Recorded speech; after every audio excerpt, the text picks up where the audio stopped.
Stream settings. Edit. Stranger Things finale recap spoilers.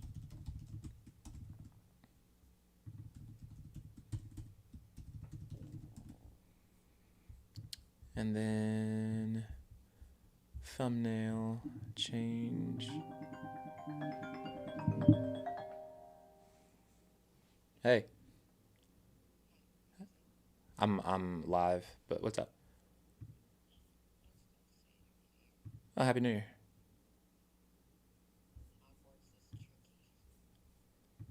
Yeah. Which part's tricky for you?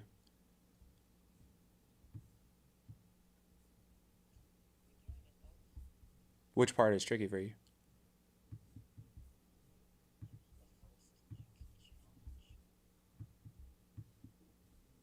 I, yeah. I can't really remember. I haven't played it in a long time, but did you watch? Are you all caught up on Stranger Things? You watched the finale? What were your thoughts, like briefly? And we'll talk about it more. Uh huh.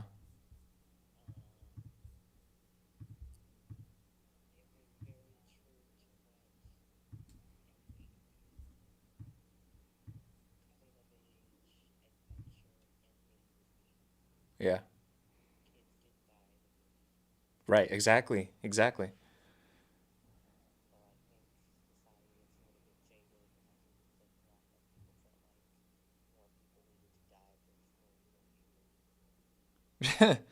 Thank you. I appreciate that. It's very okay. All right. I'll talk to you more about it soon. Happy New Year. L- Love you. Bye. Yep. Talk to you soon. Bye. Um. Hi YouTube. Hey Twitch. Can we get some hellos to the YouTube? We are live on YouTube now. So back to what we were talking about, right? Is it the song that plays when Eddie dies? That's what I was pulling up. Season 4. That was the final episode, right? Piggyback.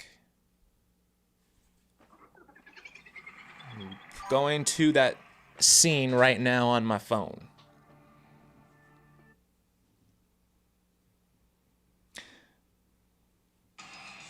So first, let me go to season 2. Stranger Things, season 2. I think it might be the first. It's the second episode. I think it's the second episode.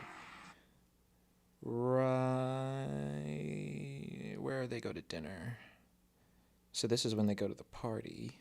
I think it's actually episode 1.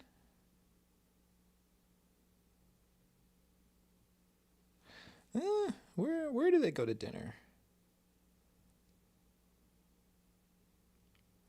I'm scrubbing through right now.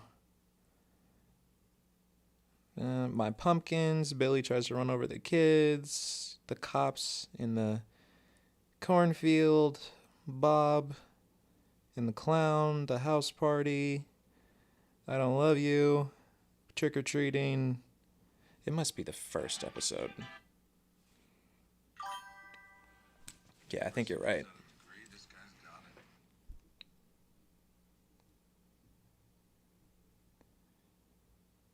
Do do do do do do do do do do do do do do. That's how it goes.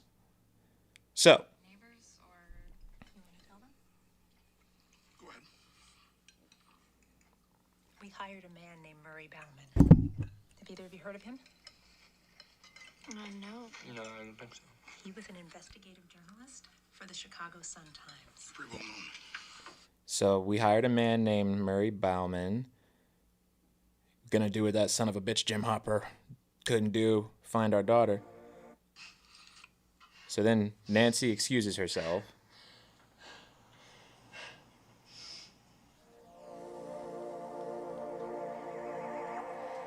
This track.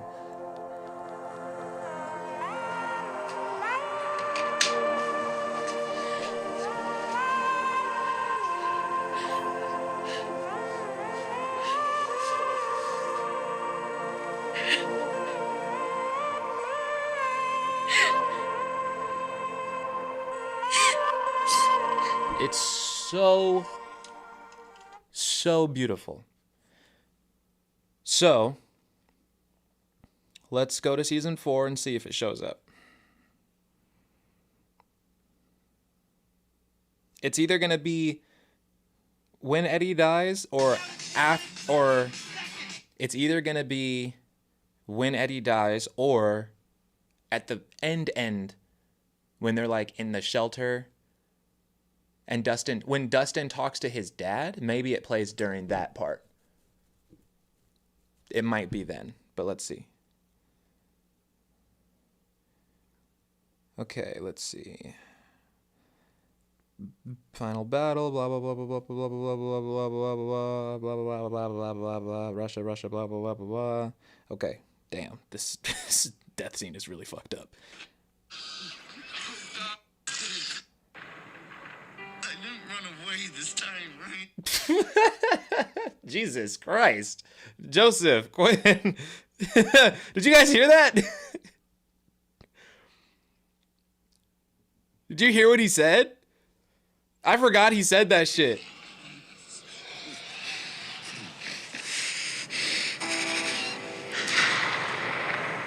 I didn't run away this time, right?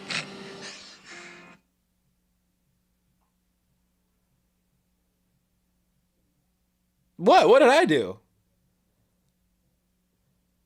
I'm laughing because it's sad. I don't think it plays during this scene, though. Say I'm gonna look after them. Say actually could graduate.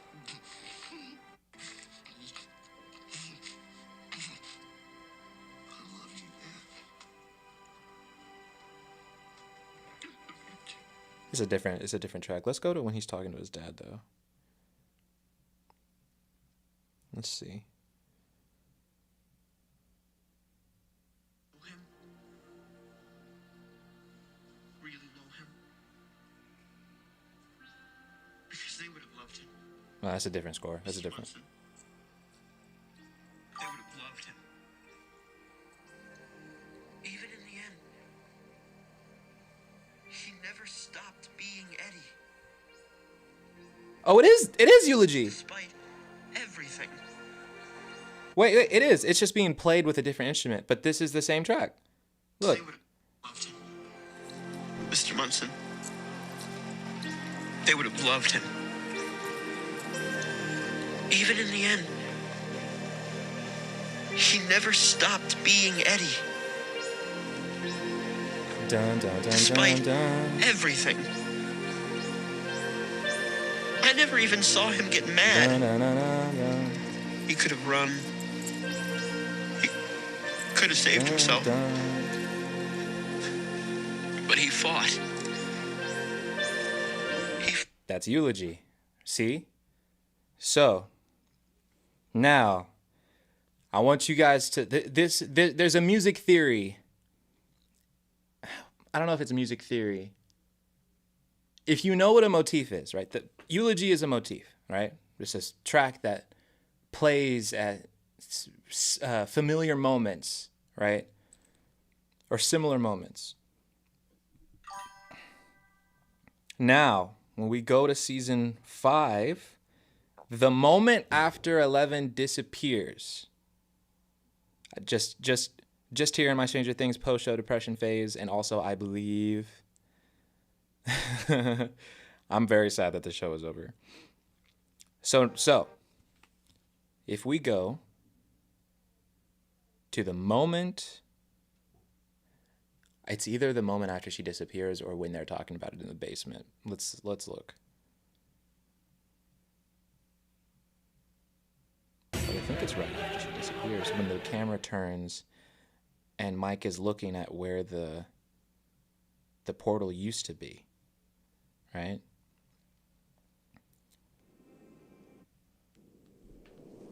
So you can't see the screen, but Will is walking towards the portal, and then it shows the library. Listen.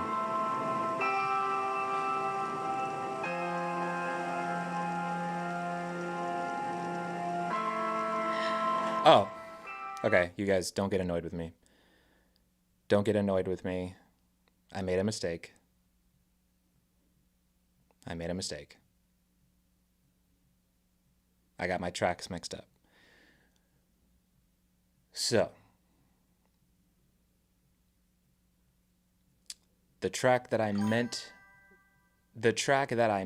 to talk about was actually, it's called 11. So, the problem is I need to figure out when that song first plays.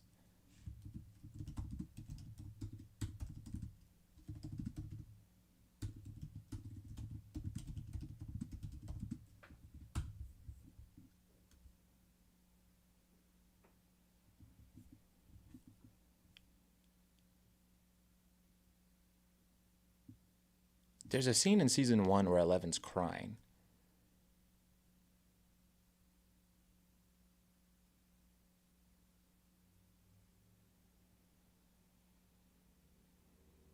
Is it when she's in the closet when Mike hides her?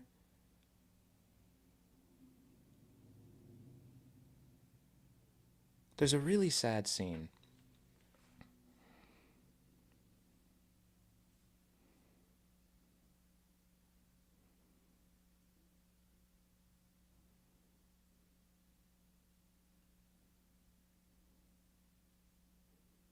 Or is it when she's looking around Nancy's bedroom? On the pool.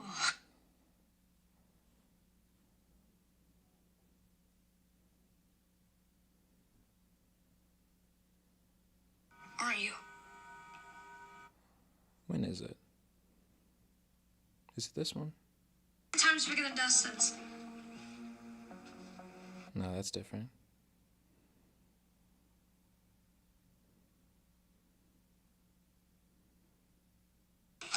Oh, this is Clark said it.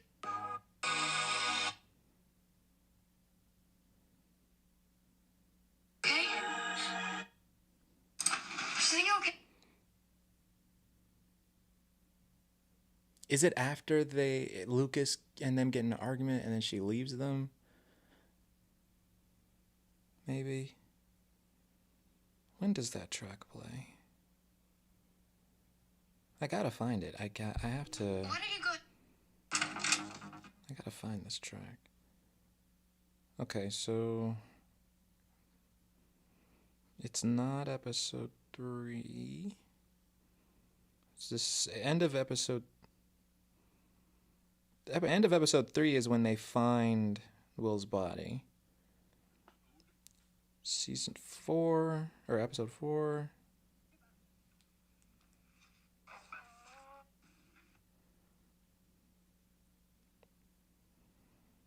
When do they have this argument?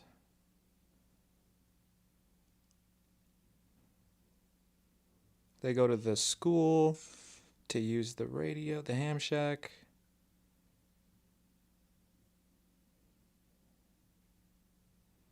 Then there's the funeral. Then they talk to Mr. Clark. Then they make their plan, blah, blah, blah. They're walking through the woods. Then they get in a fight.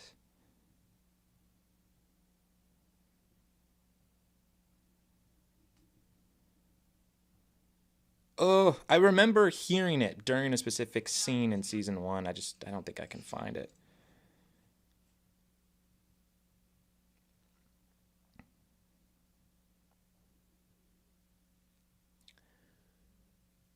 Is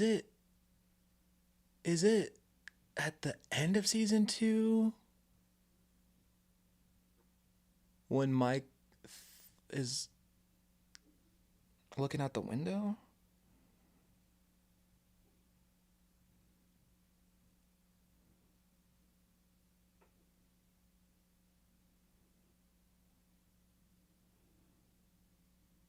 let's look. Sorry, chat.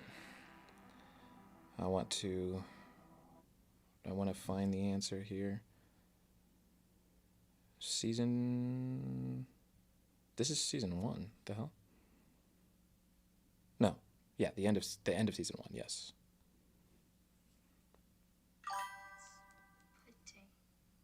She's a pretty all the time. What? Sister. Someone that you.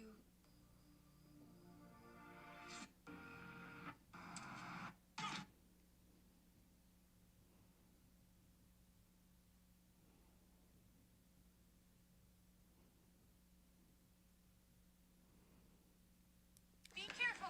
I'm not gonna find it, guys. I'm not gonna find it. I remember one playing from Elle's point of view when she's outside the Wheeler house. At the end of season 1, right? What's up? Melon 2K, what's good? There's definitely a notable score when Mike thinks he sees 11 outside the window. Right. So then they play. This is it. I found it.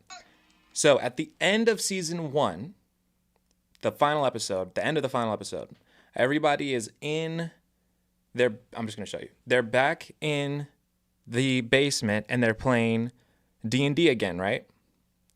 Now this is Mike looking at the little tent situation where they had 11 sleeping. Now listen to the track that plays.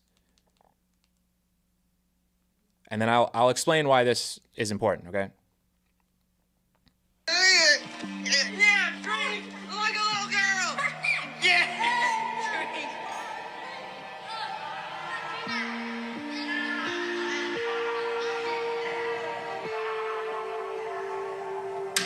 You have fun?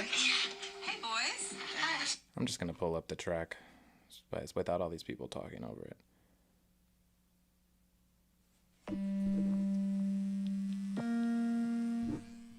Actually, I can just play it here so we can all listen together.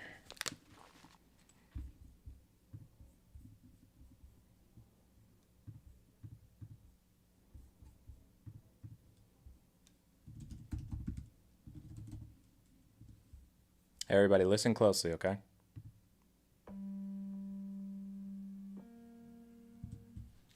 Where's that playing from? I feel like that's playing out the wrong. Where's that playing? Is that playing on my phone?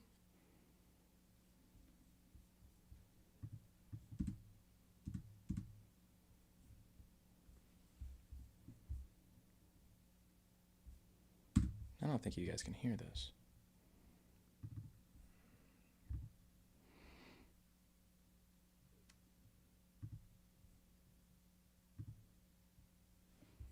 All right, now you should be able to hear it.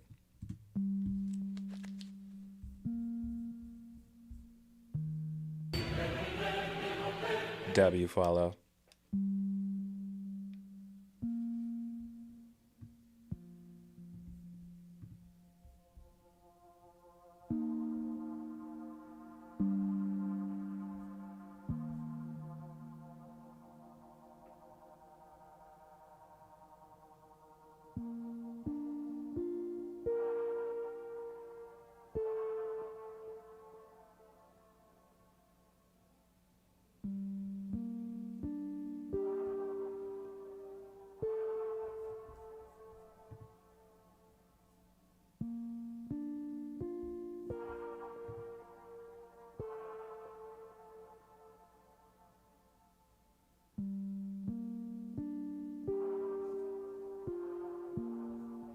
Okay.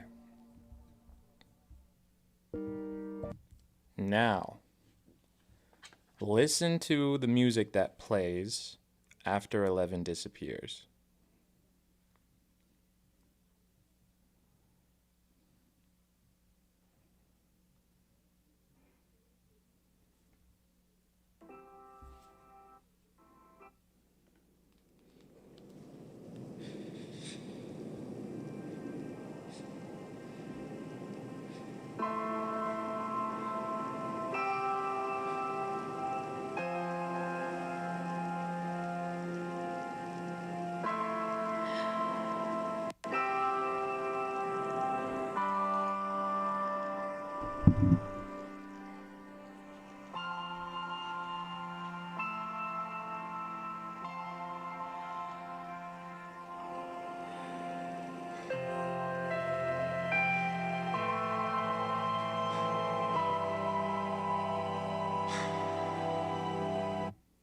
So the interesting thing is, at the very beginning, exactly, Flossie. It's similar, but it's sadder.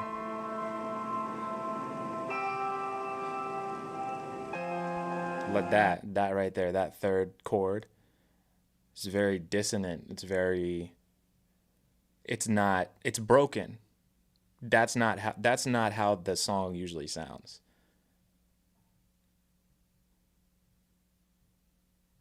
The regular song goes dun dun dun, you know?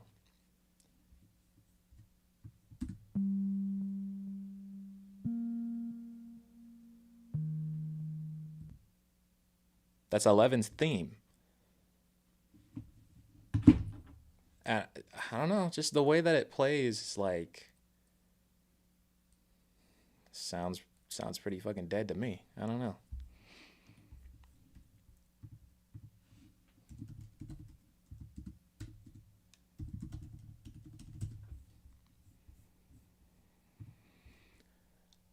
Dun, dun, dun, dun, dun, dun, dun, dun, dun, dun, dun, dun, dun, dun. Where it used to sound hopeful, it sounds desperate. Yeah. I mean, it sounds mournful, you know? It sounds like the character that song used to represent is dead now.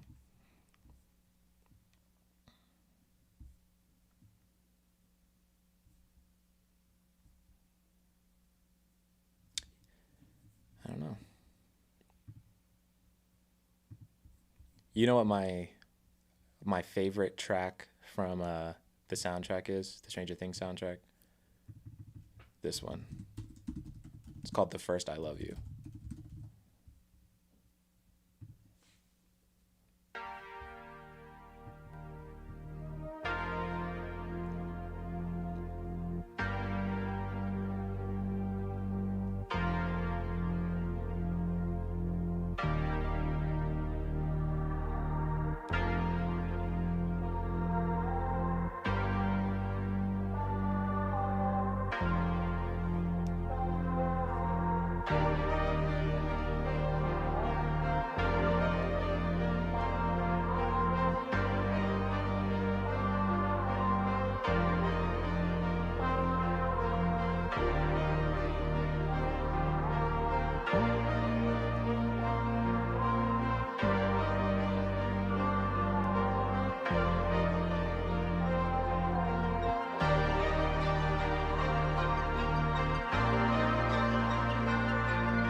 And the bass comes in.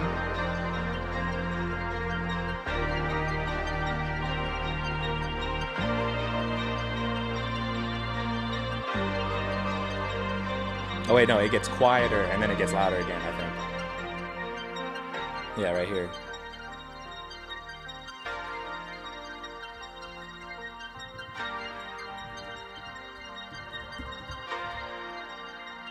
Also, I'm pretty sure, I can't prove it, but I'm pretty sure this is the guy that plays Finn Wolfhard. I'm pretty sure this is his voice, the guy that plays Mike. Listen.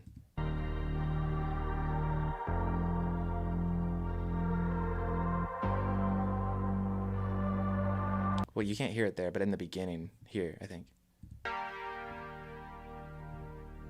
There's a moment where you can hear his voice.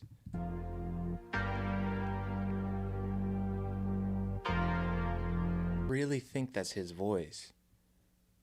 Because this is the track that plays at the end of season 4. No, the end of season 3. This is the track that plays at the end of season 3 when Eleven tells Mike, I love you for the first time. So that's why it's called The First I Love You. But yeah, the soundtrack is the reason why I fell in love with the show. Easily. Kyle Dixon and Michael Stein, they're the guys that created all of these tracks, like this right here.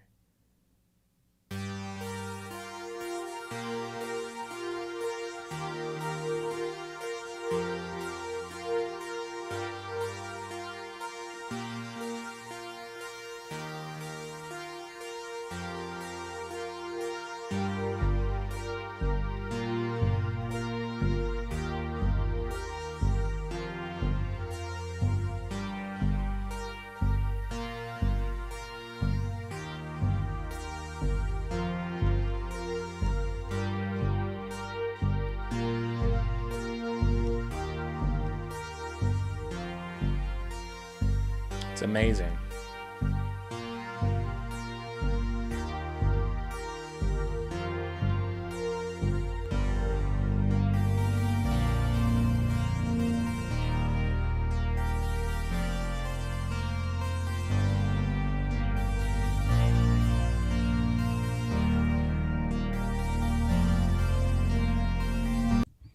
You know what else I love? This one.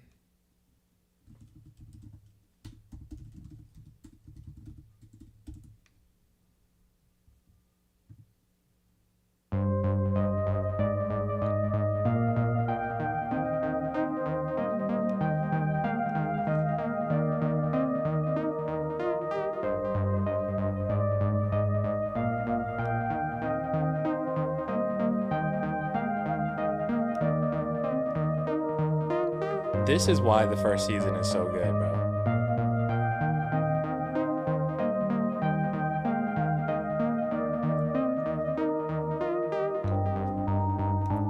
It's the music.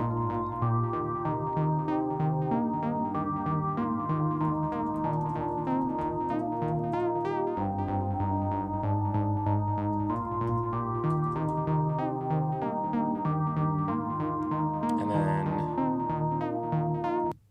there's another one. There's another track from this one, Biking to School.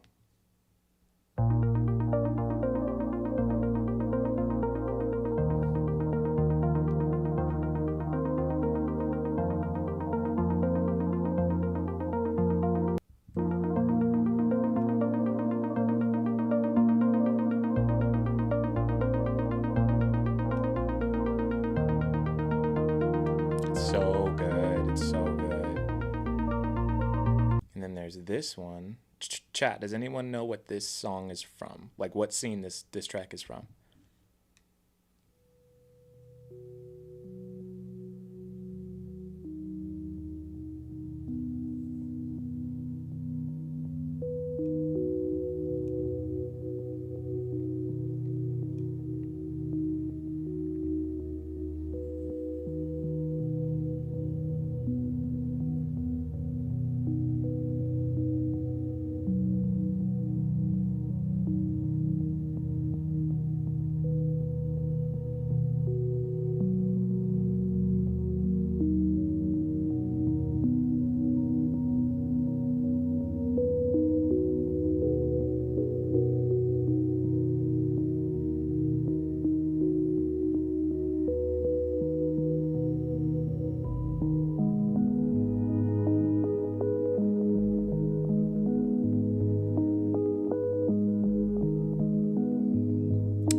It is from season 1. This scene is after the pool party when Nancy is about to go up to Steve's room and Barb is saying, Nancy, this isn't you. This track is called This Isn't You.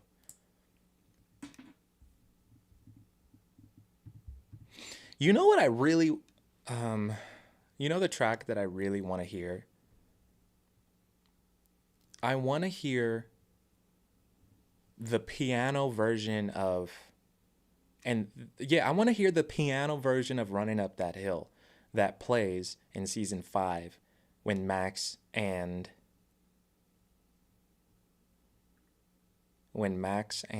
Holly are having their very long conversation. because that music is so good. It's like this piano reprise of that song.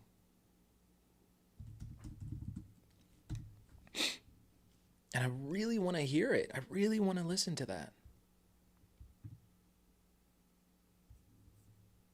Like, I thought it was this one. This one's called Running to Lucas.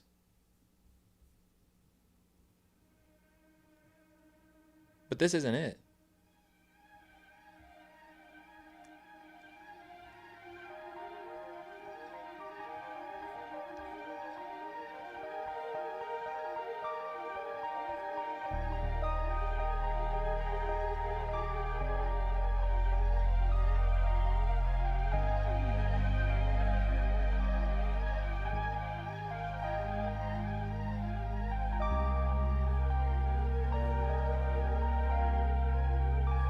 I never got tired of it.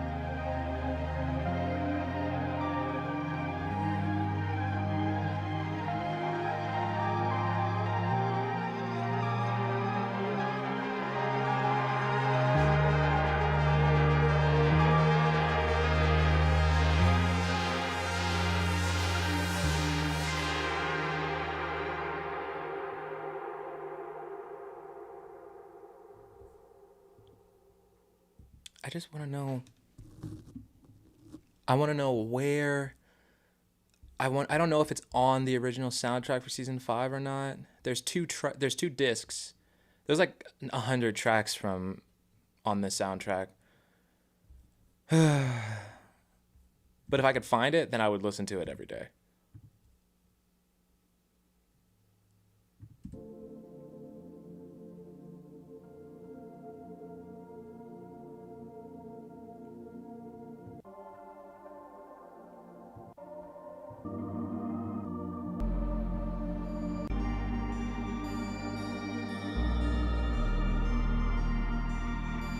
You know, Holly was so cute when she was like, "You had your friend Kate to help you. I don't even know who Kate Bush is." That was so funny.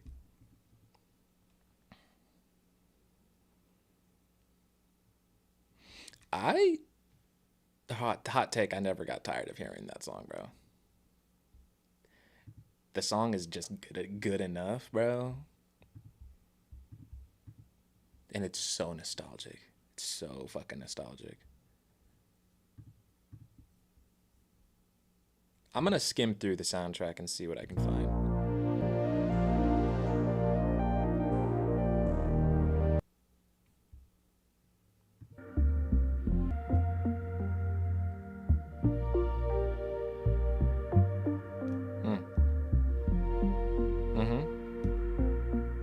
I like that. I like that.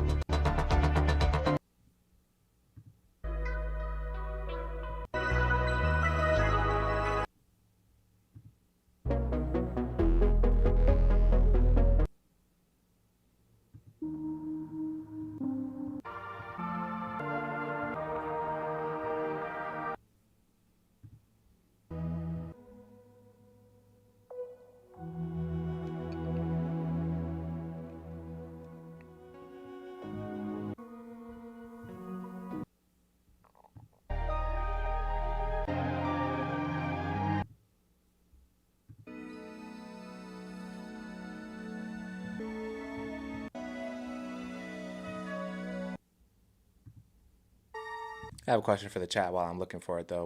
Who's your favorite actor? Not which character do you like the most, but which actor do you think gave the best performance in season 5?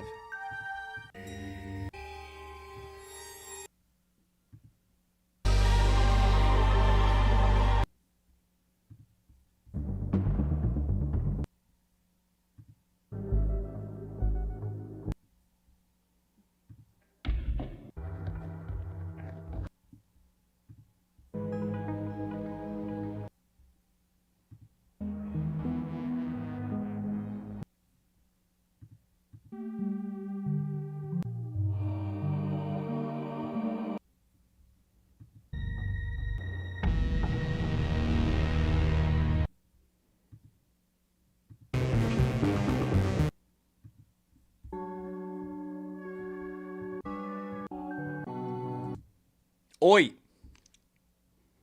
What's up, John? How's it going? I have an easy answer to that question. I think it's Gaten Matarazzo or Matarazzo. It's one of the two. I think Gaten is the best actor in the whole. And I think he was the best actor in season 5. And I don't think it's close.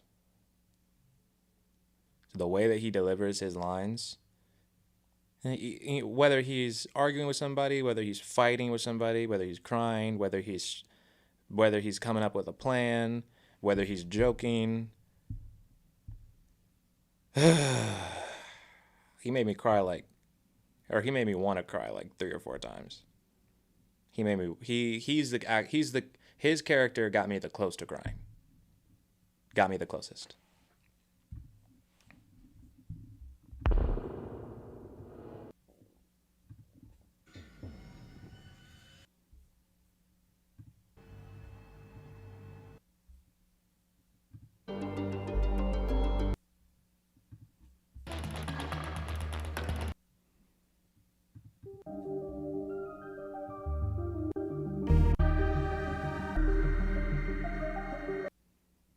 I really want to find that piece of music because it's so it's like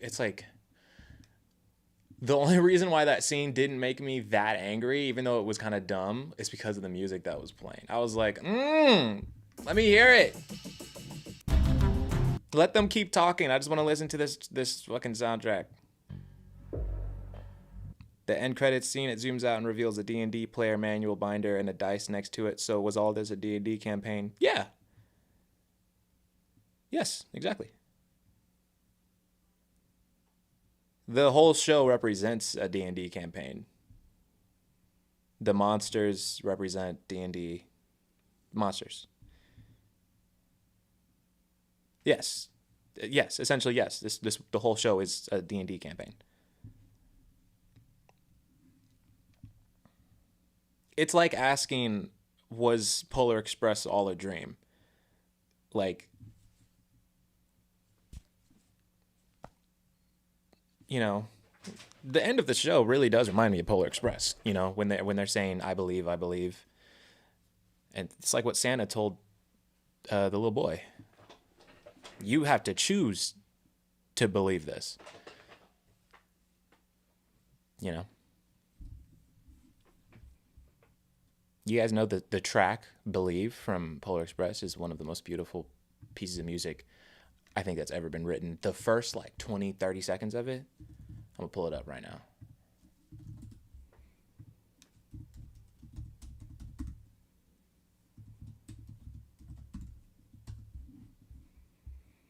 This shit. You never know. Hang on.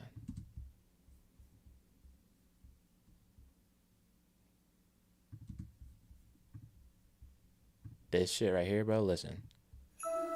Wait, that's not it. It's called Seeing is Believing.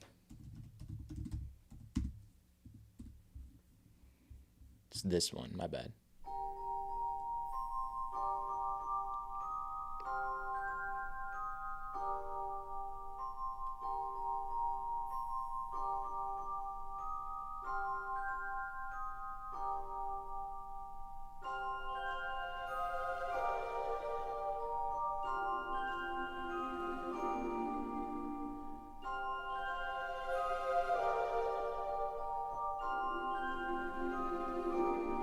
And I'm gonna play it one more time because I don't think y'all are really listening. Lock in, bro. Close your eyes. Close your eyes. Just listen. Listen.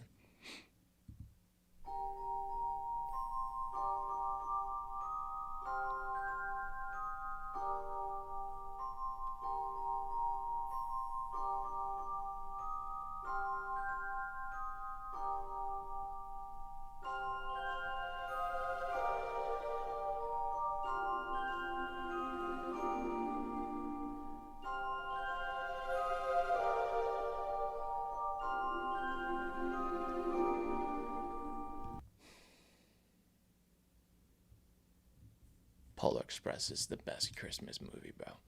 But I'm still looking for this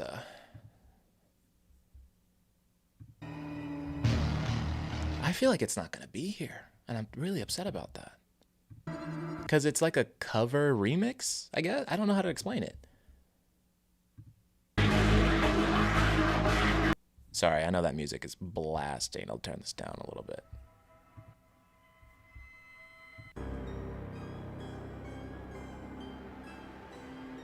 Yeah.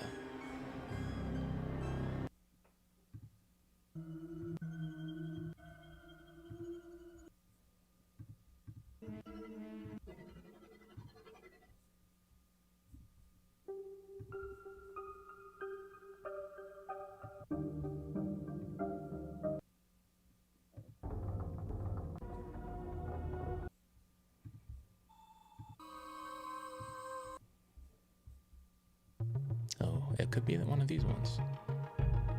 It might be one of these ones.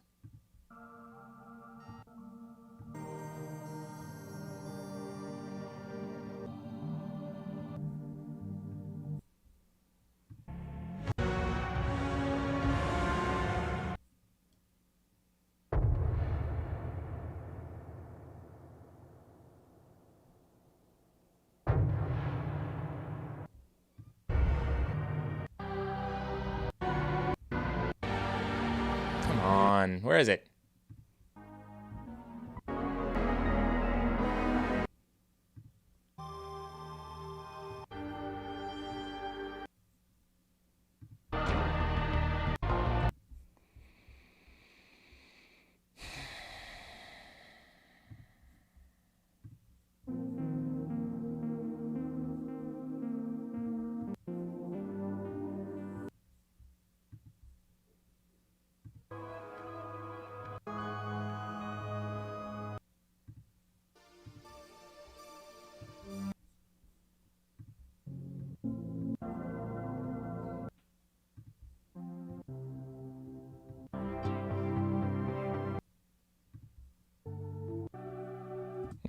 This right here, this is a track that plays when Hopper is talking to Eleven after he destroyed the water tank.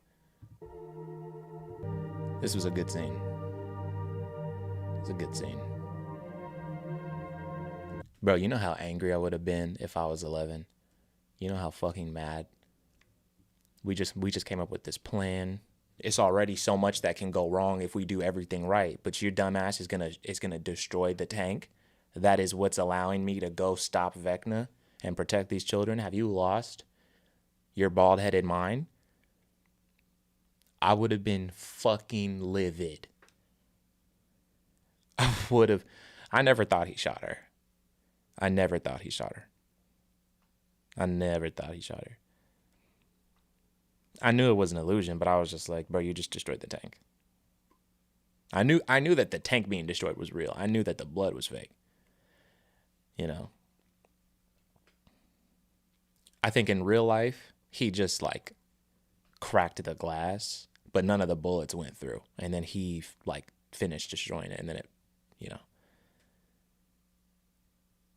I would have been so angry if I was 11.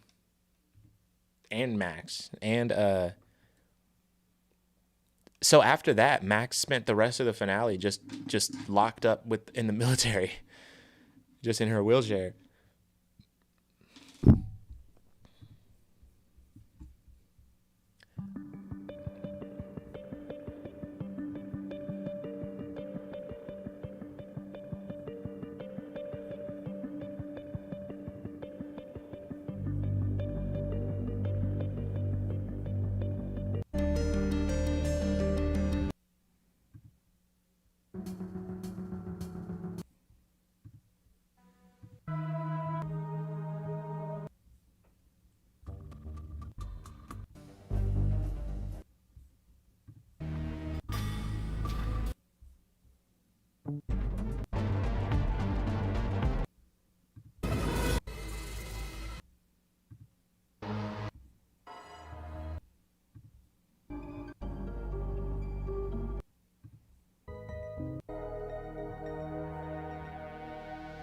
I'm just going through. I'm almost done with the second half of this.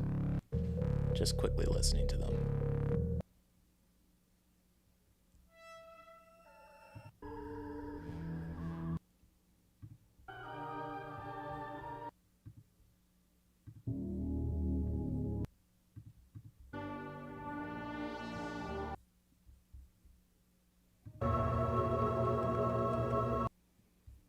I think Will had the best scenes, like the most hype scenes by far.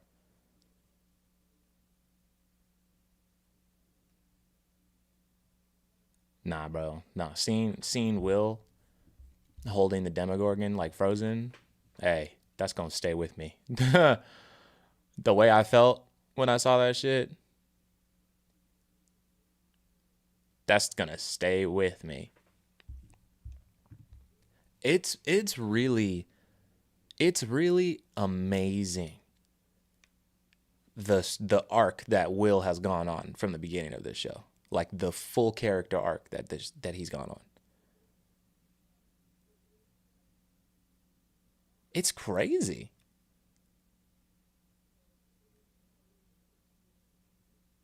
His second hand came up to stop the demo from hurting Lucas. Yeah. Yeah, I was like, oh, there's levels to this. I was blown away. But like, I mean, he just started out as this little kid. He was the smallest kid out of the whole group. This just tiny little boy with a bowl cut getting abducted, you know.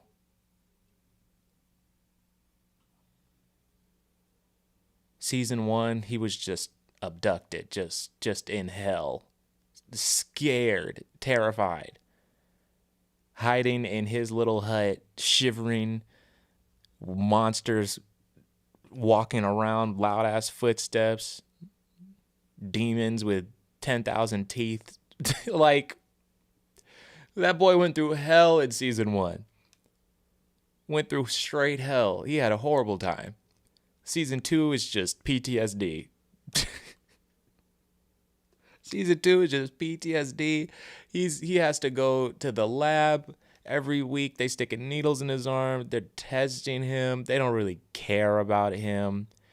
And he's getting violated by this black dust monster that nobody else can see. Right? And y'all remember the whole, he likes it cold. Where? In you? Ew! Oh, this little boy cannot catch a break, right? Just sad. Just very sad. Season 3, things kind of start getting a little better.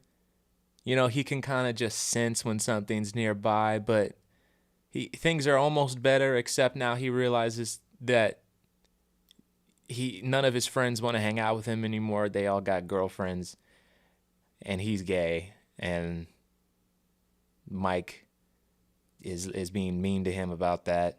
Still having a horrible time. Season 4 was when he finally kind of caught a break a little bit. Season 4, he had nothing to do. He was just sad that, you know. Season 4, he was just sad that he just had a crush on. He was just sad because he was in the closet. And he liked Mike. But that was pretty much it. And then season 5, he gets powers. He's grown up. Became powerful, actually. Became actually powerful.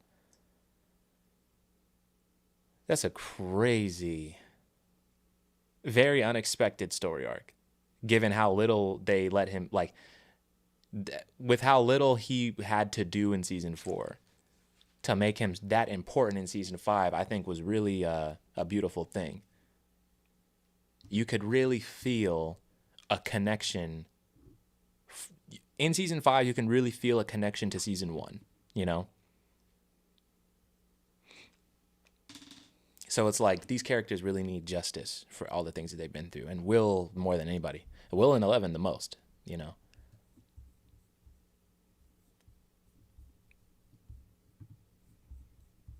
But I think, yeah, that boy went through a lot.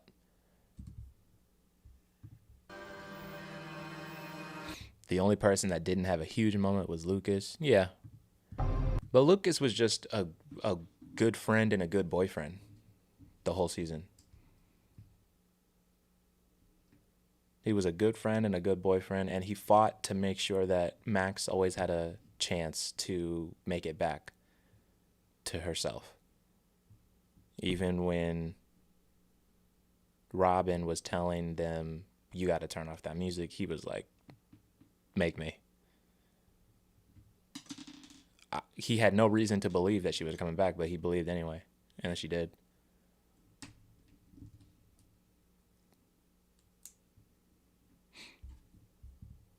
His moment was kind of long term, you know, it wasn't like one scene. That scene was hella plot armor, if you ask me. I mean, the whole show is plot armor, bro. Like, everybody has plot armor in Stranger Things. If you're not in the like main cast, you got plot. You either gotta choose to kill yourself, or you gotta not be a part of the main group. That's it. But the show's always been like that, so I don't understand why people are complaining about that.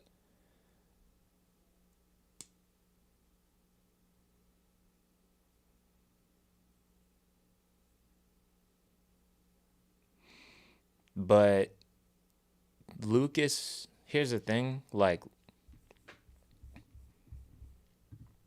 I don't think Lucas kicking that dog, it was that crazy.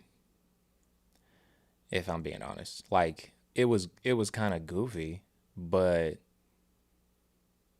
Lucas is the biggest, strongest one out of that whole group of boys. You see how he looked when the bullies were pressing Dustin up against the lockers? He said, hey, they turned around and immediately put his ass down. They saw a buff-ass Lucas walking down the hall. He looked swole as hell. He looked swole as he looked like a main character. He looked like a bully. And I know that the like costuming department made him look that way on purpose. They made his sleeves extra short. His biceps was out. He put his hands on his waist. He was like, you remember when my sister kicked you in the balls, blah, blah, blah. Well, if you don't put him down, blah, blah, right? They were scared of him. That's a swole boy.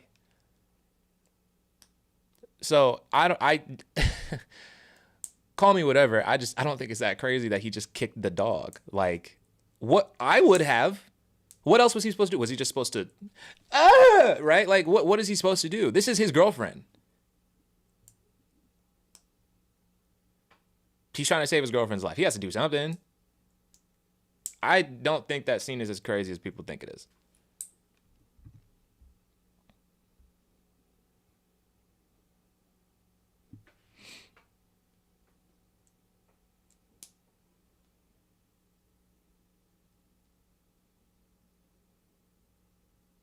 I was going to bring up something else, but I forgot.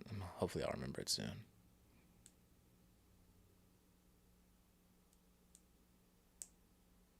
I like that I like that Lucas and Max like turned out well. You know, that's really cool. That's very, very wholesome. A lot of these characters got justice. I thought about that too, Flossie. When they were graduating, I was like, I wonder if any of these kids that are wearing these robes are the bullies from the first season. One of them kind of looked like the kid that got his arm broken.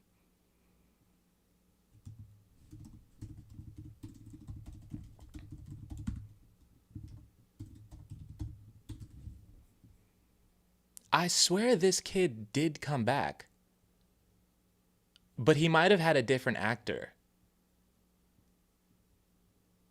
Troy Walsh. I swear he comes back.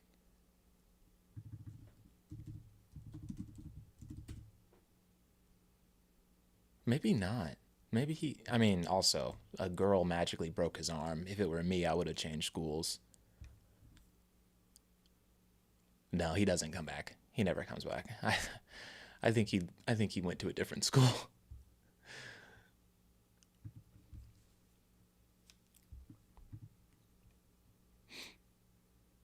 Troy's the kid that put the knife to Dustin's neck. It was like, Wet yourself. Jump. Yeah, that boy does not return.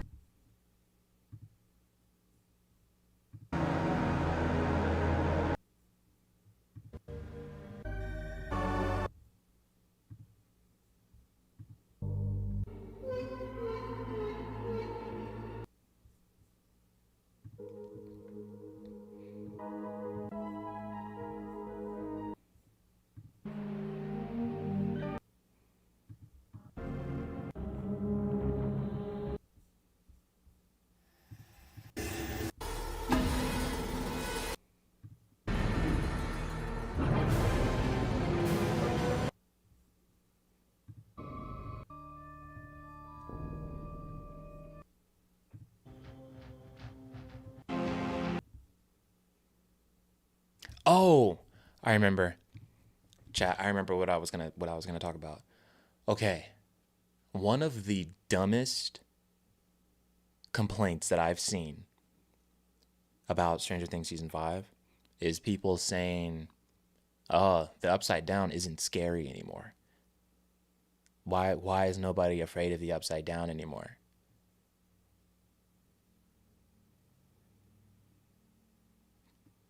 Maybe because it's the 5th season and they've gone to the Upside Down so many times. Once you figure out that the Upside Down is literally just your town, but dark and spooky, I mean, eventually you're just going to be like, we know what this is now. Like, right, they're used to it, bro. Like, come on. They have gone to the Upside Down over and over and over again. How stupid would it be in season 5?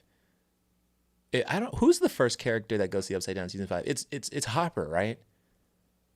And then Elle goes in through the hole in the Wheeler's house.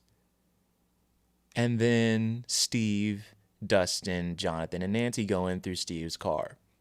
How fucking stupid would it be if the whole time they were just, pointing their flashlights around, just jumping at every sound, like, where are we? It's season 5. It's season 5. We know we're in our town. Like, we know where we are at this point.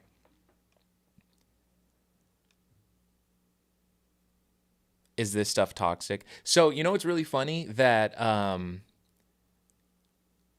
I think who says that? Somebody says like, is somebody points out something about the air, right? Whether or not it's safe to breathe. I don't remember who. It was either Mr. Clark or Vicky or something. And then Robin says, yeah, it was Vicky, right?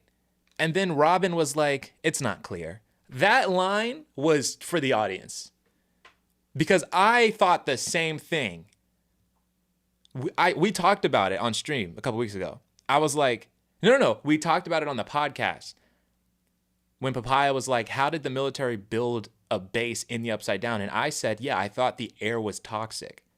So I think that's like a plot hole that the show like is aware of. And they were just like, who fucking cares at this point? Like,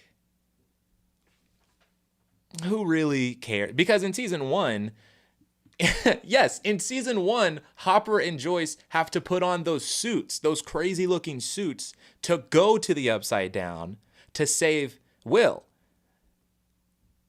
And one of the reasons why we were so stressed out about them saving him is because in season 1, they make it really apparent that it's toxic to be there for a long time. So in season 1, we think Will's dying.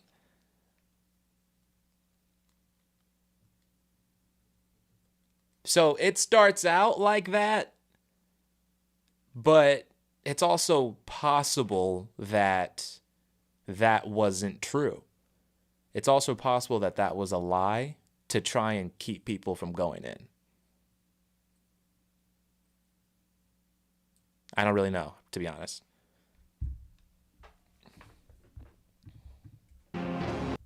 But hey, one thing you can't say about me is that I don't pay attention to the show. They leveled up and learned to breathe it or something.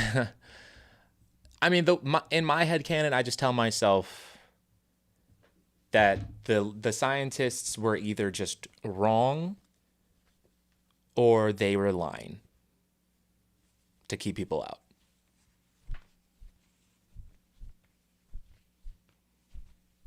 That's my... Or who knows? Maybe, you know, if the show ends in 1989, maybe in fucking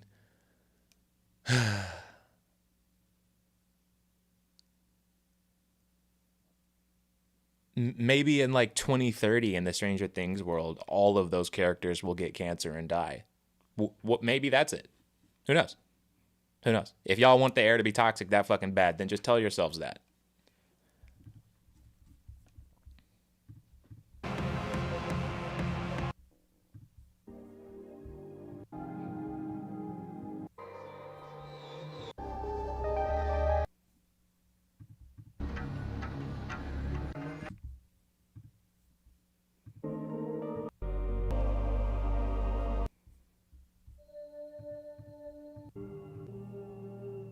There's a track on the soundtrack called I Don't Like Girls. It's this one.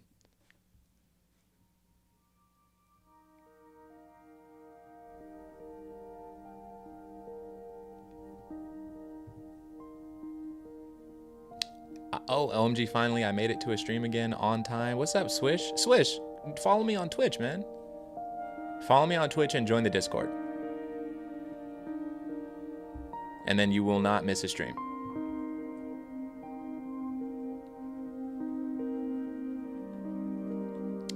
Come over to the Twitch, all right?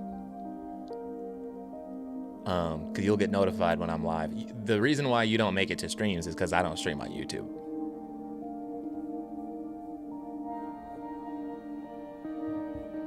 But I do be on Twitch.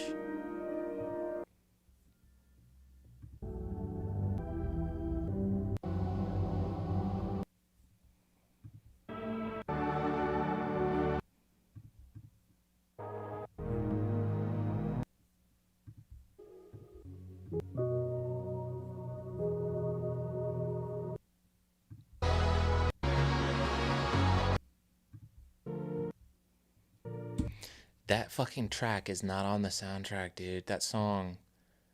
Oh, God, I really want to hear it. I really, really want to listen to it. Like, just... Sorry, just for fun. Yeah, come over, bro. Come over, Brody. We'll see you in the chat. We'll see you in the chat. Is that him? Swish! Right on time. Right on time. Welcome. Welcome, W Follow. Swish came over from the YouTube, everybody.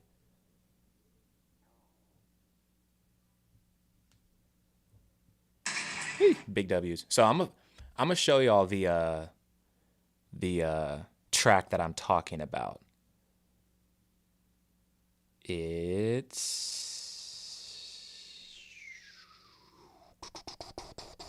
I think it's here.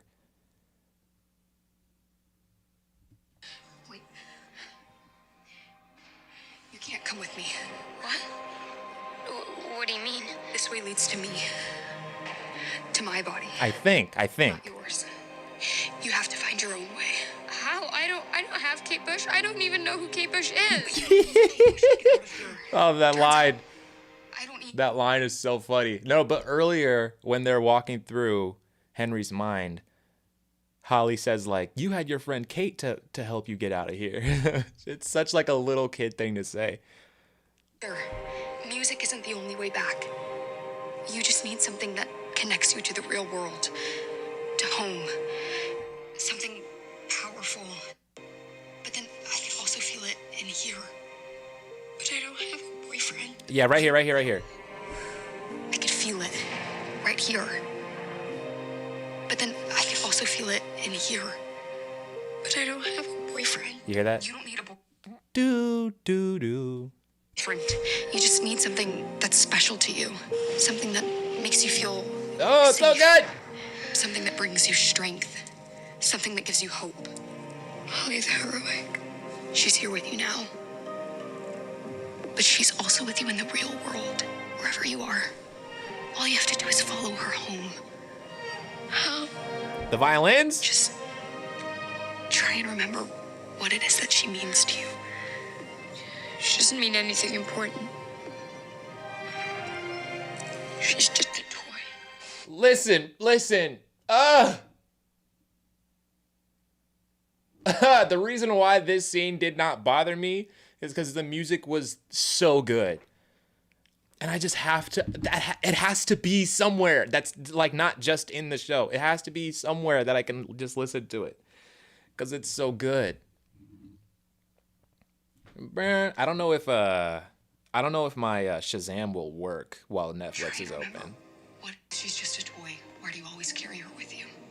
Mike, you said that she Wait. had divine powers and that she never gets scared, and so if I ever got scared, I could just become the Oh yeah, wait, is this it? I keep trying, and it never works. By the London City Orchestra? No matter what I do, I'm still... Let's look. That's what Shazam found.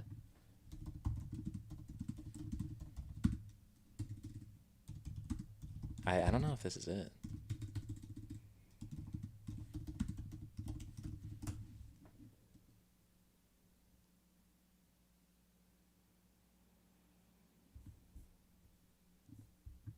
Well, this would be it right here. A Chewy pharmacy order is on the way for Gouda. The good boy who's just like...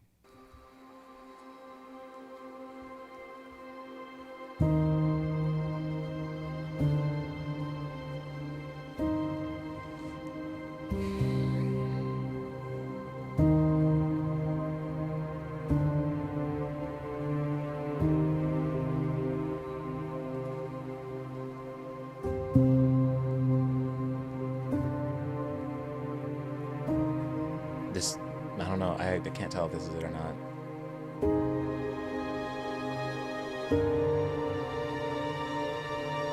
I think this might be something that a fan made.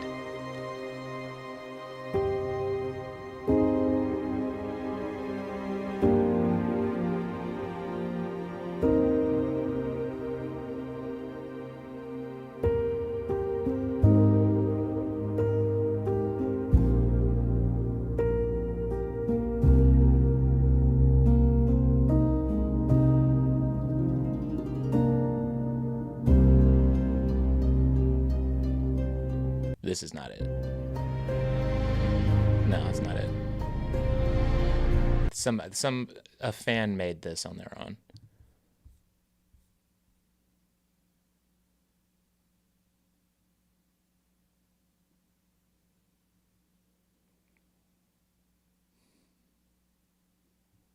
Let me see if I can. Let me research this episode. This episode is called Escape from Camazotz.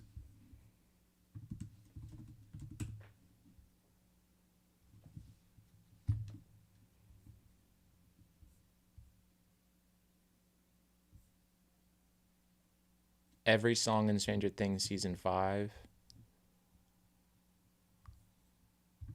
Every song featured. Let's see if this remix is on YouTube, because it should be.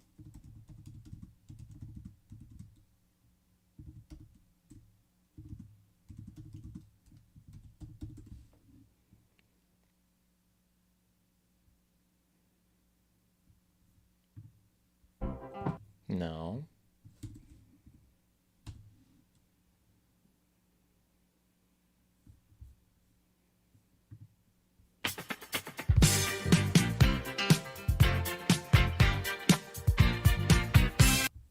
That song isn't that fast, is it? Dun, dun, dun, dun, dun, dun, dun, dun, dun, dun, dun. It's not that fast.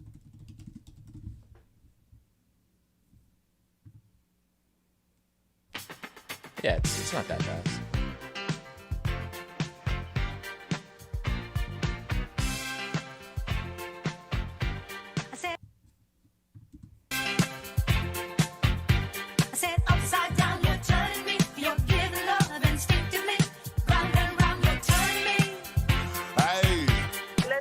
I just went bought a watch with a whole lot of diamonds to show all these niggas it's my time. Took a trip out to Cali to hang with the Crips, make a play and get high off that Zaza.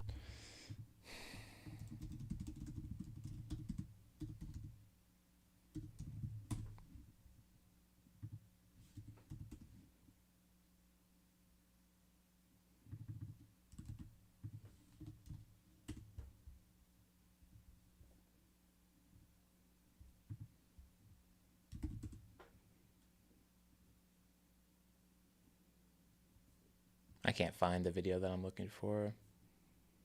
Unless it's this. This has almost 2 million views. No, wait, there's one with 7 million. That's the one. That's gotta be it. It's sure to turn your day upside down. Upside down, boy, you turn me inside out and round, upside down. But this also isn't it. It's a Nancy.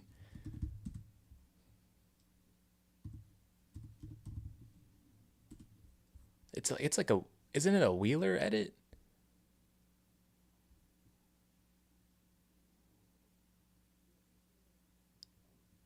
Upside down.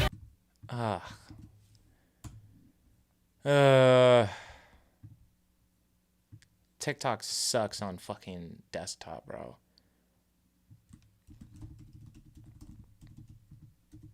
Sucks so bad on computer. Is it this one? Hey.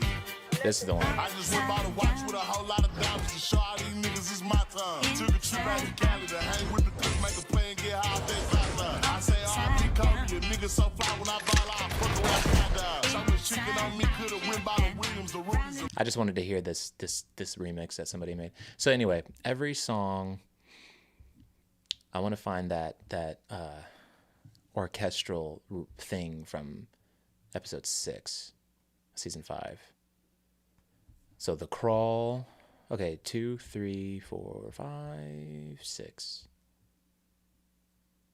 Yeah, it says Running Up That Hill, A Deal with God, Kate Bush, orchestral mix, Rob Simonson / London City Orchestra.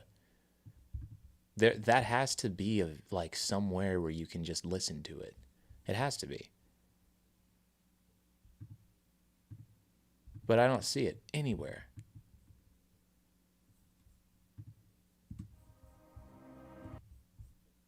I only see... No, I don't. It doesn't have drums. I'm so fucking irritated by this. That version of this song is out there. Somewhere just in the world. And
I just want to hear those strings.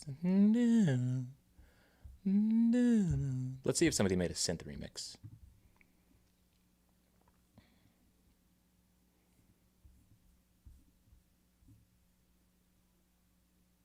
This is from 7 days ago. This is it. This is what I was looking for.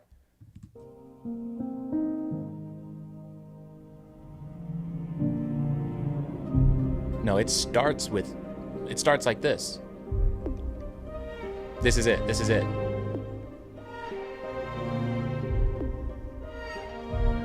This is it. I'm downloading this because I feel like this is going to get taken off of YouTube. This is exactly the thing from the episode.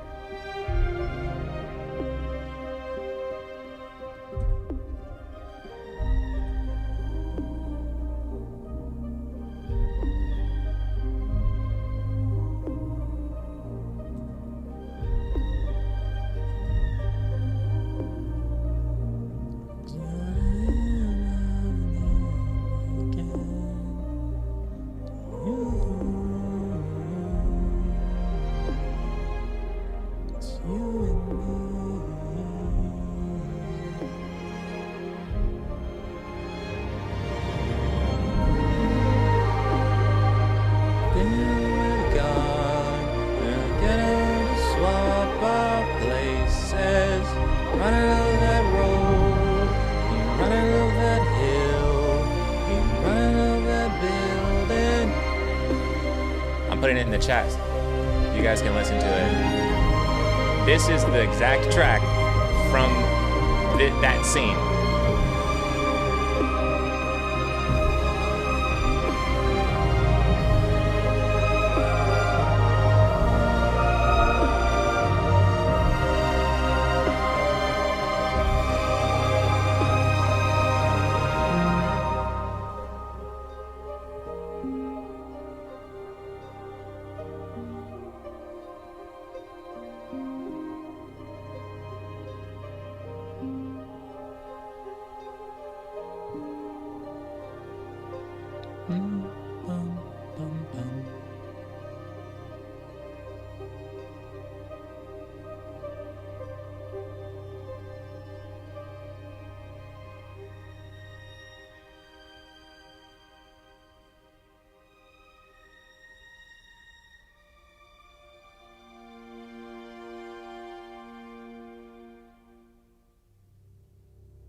By the way, Kate Bush is in the Rock and Roll Hall of Fame.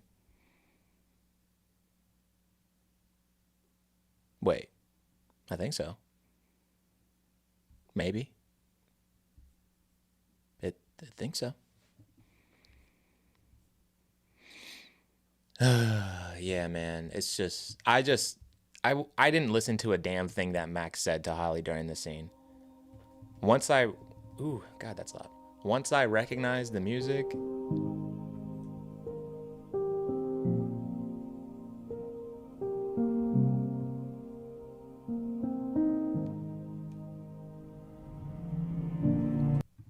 I didn't care. I didn't care what was going on.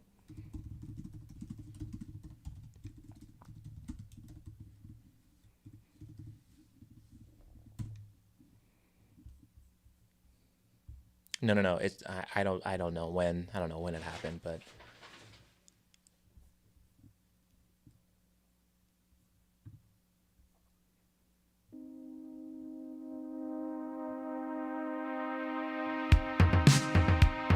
this is a remake. Well, I wanted to see like a without drums remake. Without drums. Damn, everybody wants to put the drums there. This song sounds better without the drums, bro.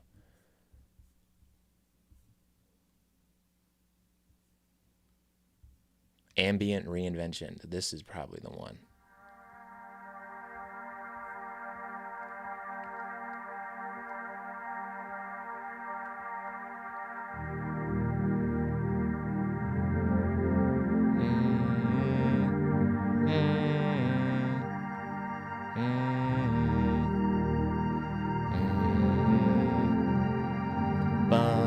It's the same key as The First I Love You.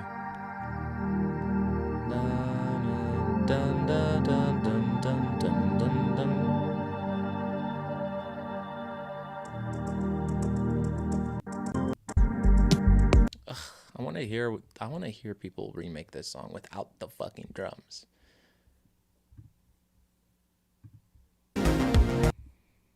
Here, let's look at this.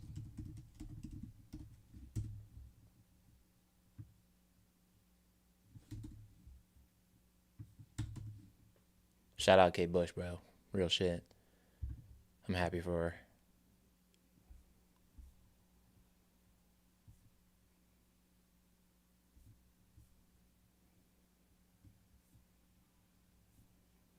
Damn, there are not that many covers. What's up, guys? I don't want to hear your voice. Play the song. Stop talking to me. Oh, there's drums. Oh, wow. I'm really disappointed in musicians right now.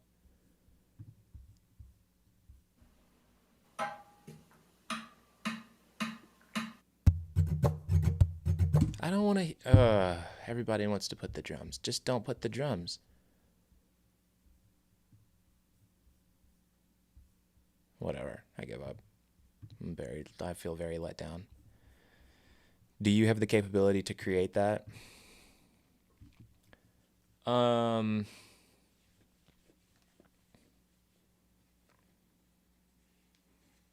I'm imagining?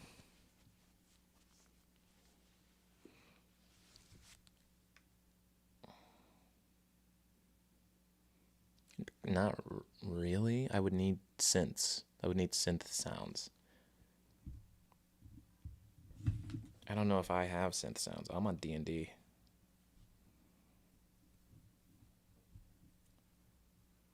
Boy, you turn me inside out, round and round. It's crazy that they waited that long to use that song.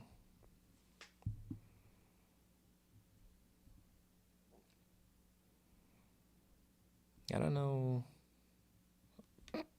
What the hell?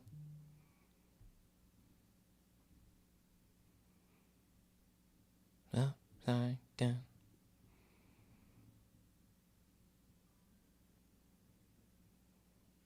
Oh, really? Okay. Bum bum bum bum bum bum bum bum bum bum bum bum bum bum. Any other crazy takes from the finale?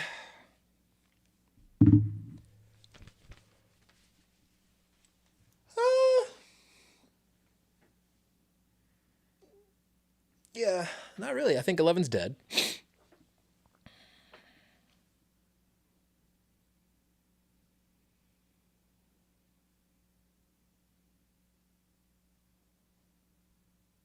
Sad, man. It's sad to let go of these characters.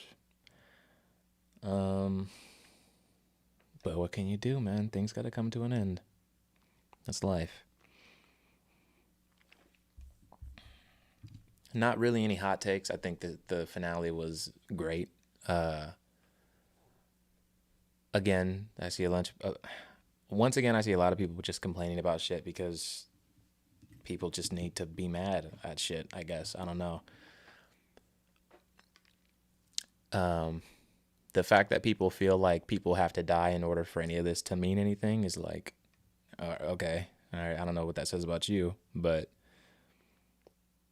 the show has not been that way at all. So why would it suddenly, you think just because the show is ending, people have to die? Finale doesn't mean people have to die. I don't know why people think finale means big death must happen.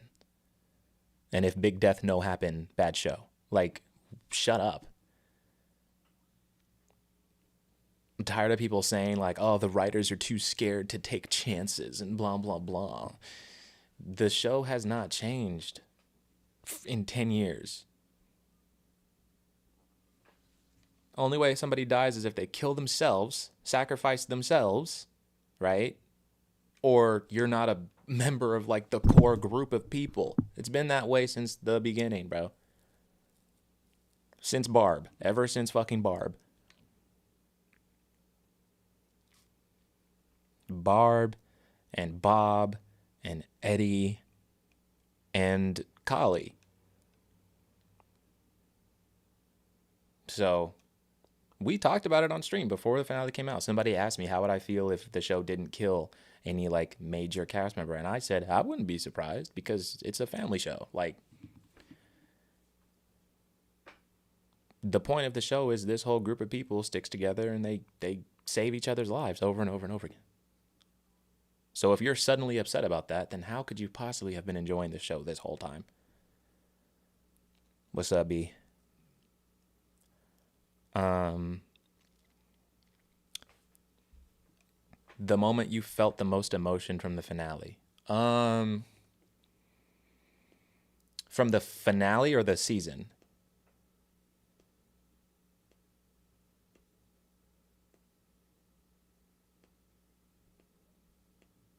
Dustin made me the most emotional.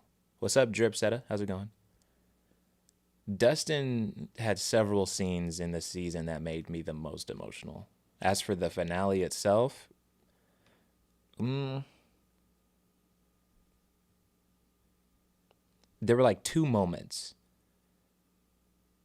I think. I think there were two moments. One was, well, maybe not. The moment where Joyce is cutting off Vecna's head and Dustin thinks about Eddie. Just seeing Eddie go, you know, that shit hit me. That shit hit me for sure.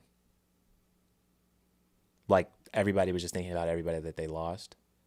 I liked that Nancy thought of Barbara. Nancy thought about Barbara. Lucas thought about Max. Dustin thought about why is his name Eddie. Mike thought about the first time he lost 11.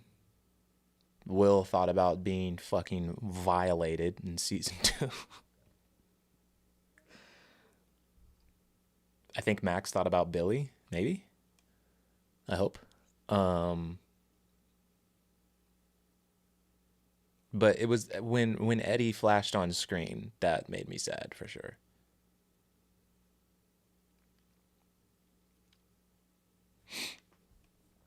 Max wasn't there. Oh, well then I'm imagining.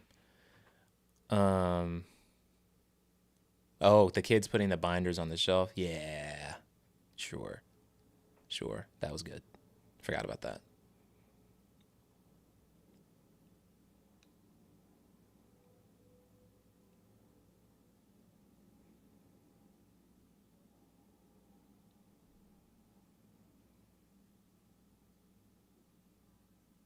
I think also, like, when all of the older kids are on the rooftop drinking, that one made me emotional because it really made me think about some people I went to high school with.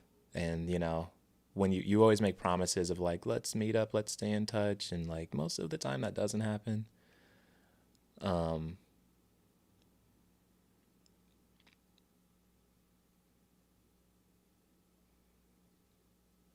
that was sad.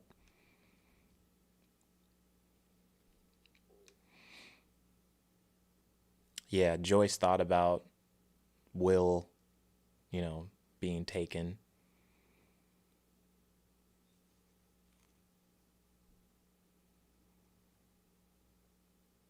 That was a good scene.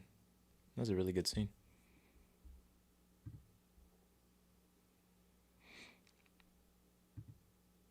Right, yeah, she thought about Bob. Right, yeah.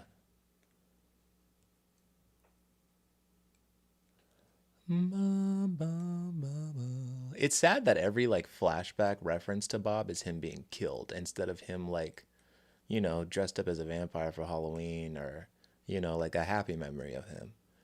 You know, like at the end of the when it goes to credits and it's showing these drawings of every character, why does the drawing of Bob have to be him getting his fucking ass eaten out by those dogs? Why every time Bob's name come up, we gotta see his ass getting eaten out?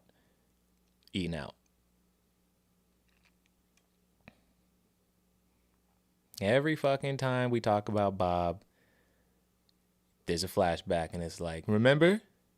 You remember when them dogs got in his ass? And Joyce had to watch? In slow motion? Y'all remember that shit?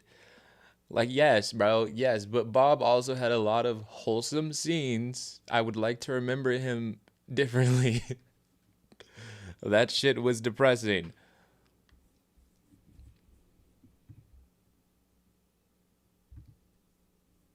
Same thing with Eddie. Yeah, and Barb in the pool. Exactly. It's always got to be sad. That when I went back to find the music that played when Eddie died, that's the first time I've watched that scene since that season came out. I forgot that Eddie said, I didn't run away this time, right? That shit was so depressing.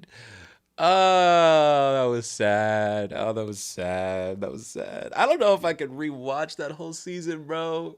Eddie's too good. I was fucked up when he died. You know how good of an actor you have to be a new character on the show, be kind of an asshole, and then be like everyone's favorite character from that season. Because when we first meet him, right, at the lunch table, he's an asshole. He's throwing fucking pretzels at people's face. Like, he's kind of a bully. He's snatching up, he snatches up Dustin and Mike. He's like, well, if Lucas isn't coming to D&D night, then go fucking find someone. Go find another kid to replace him. Now. Joseph Quinn, I don't know how you balance that kind of character. He's literally giving drugs. He's a super senior supplying fucking sophomore girls that are going through, you know, visions of demons with mushrooms.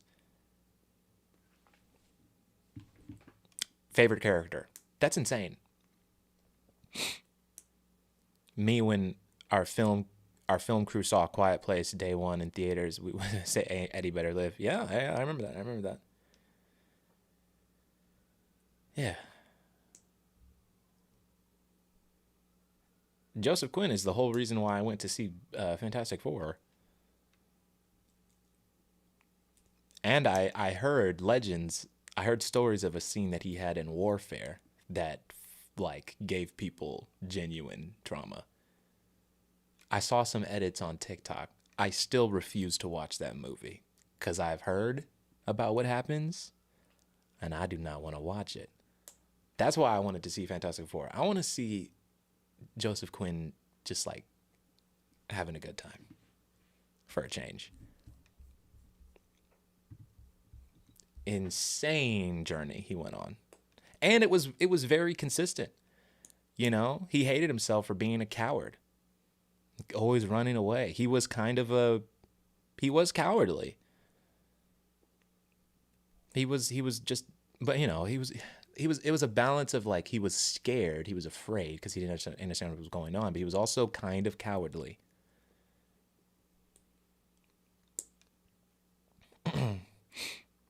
Mm-hmm. Yeah, his whole mindset kind of changed when he said, like, the Shire is burning. Something like that.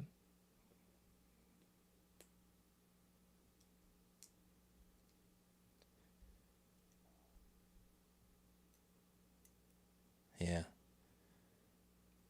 It's a very impressive character. His poster from season 4, the poster of the piggyback of him playing the electric guitar with the house above him, it's so fucking sick. I might buy it. Into Mordor, yes.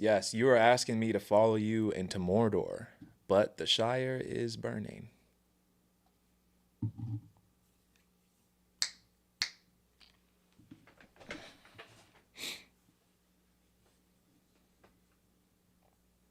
I don't know. This whole show just feels like a love letter to nerds. Stranger Things is a love letter to nerds, bro. Of every generation. You know, it shows that nerds come in many different shapes, sizes, and ages.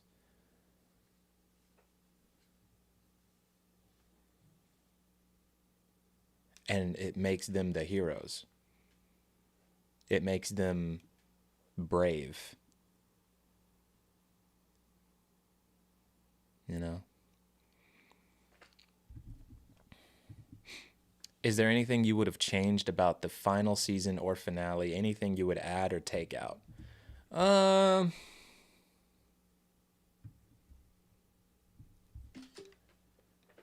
Ooh, that's a good question.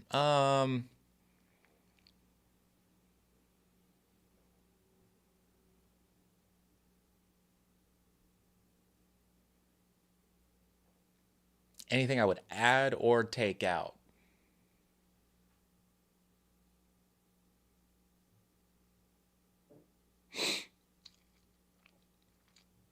I wish the military woman died.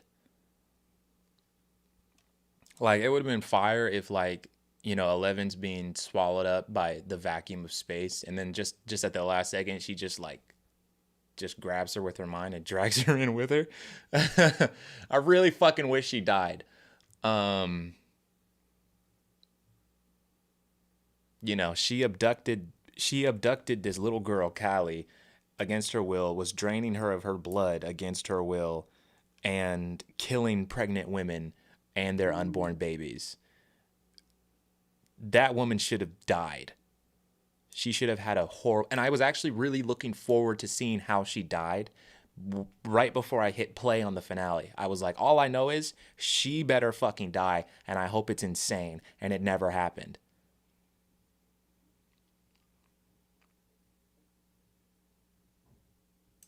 I really fucking wish that happened, bro. I don't care how. I really don't care how, but I just wish she was dead. I wish she was on the helicopter that Murray blew up. I think that's one thing that I would change.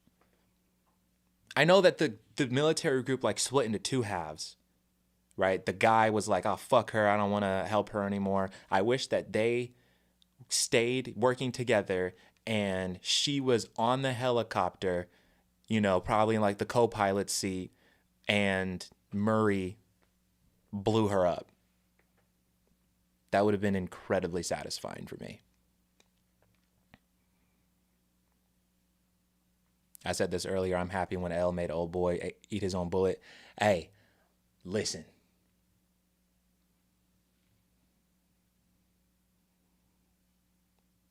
That was hype, bro. Because I've been wanting L to kill humans for a long time.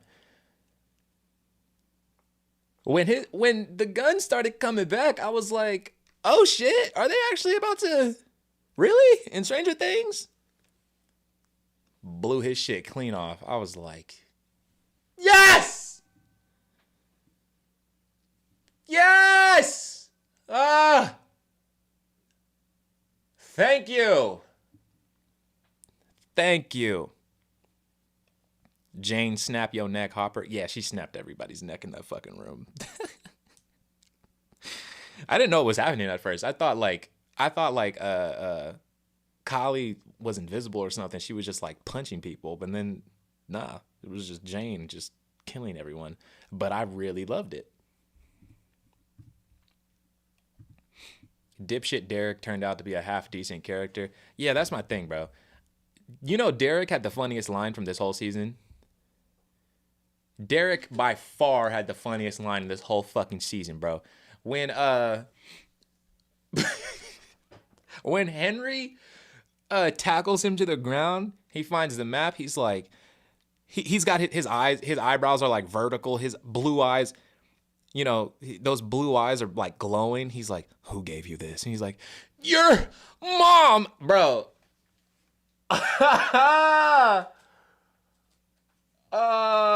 You're just a professional rage baiter. Oh, that was so fucking funny. Your mom. Because I didn't know he was going to say that.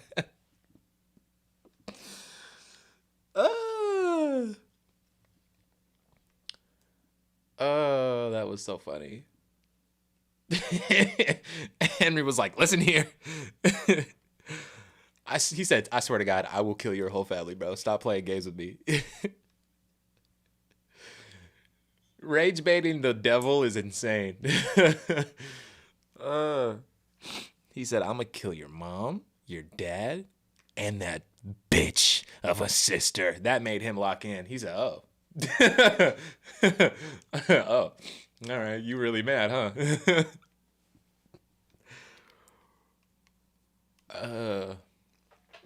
That little bitch of a sister. Ooh.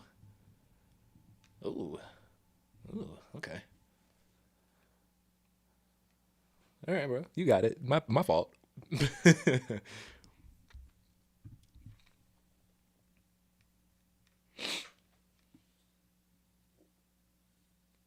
Yeah, I was like, oh, he really mean that shit. Like, maybe you shouldn't rage bait the devil.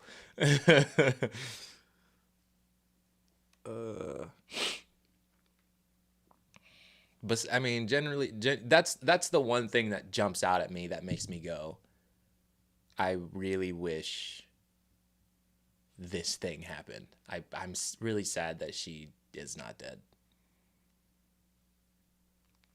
There might be some other things, but overall, I'm happy with how everything ended.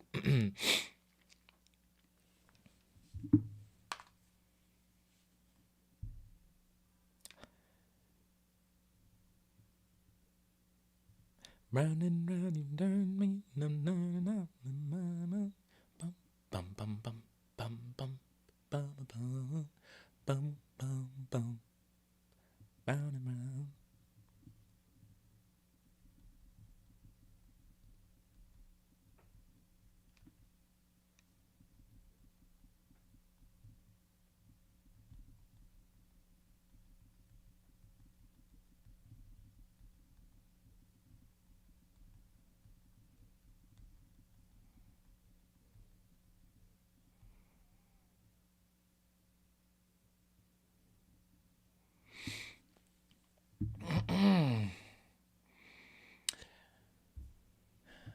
Where do you think the lab guy got the rock? Oh, that came from space, bro. So here's the thing. If you played Spider-Man 2 on PS5, then because I played Spider-Man 2, right? PS5, the one with Venom. When he opened the briefcase and you saw that glowing rock, it looks exactly like the stone. I don't know what it's called. I don't know what you would call it. Let me look it up. Let me explain to y'all what I'm like describing right now.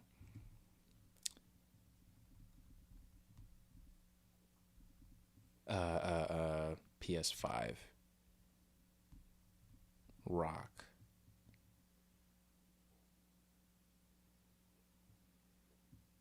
Yeah, but what?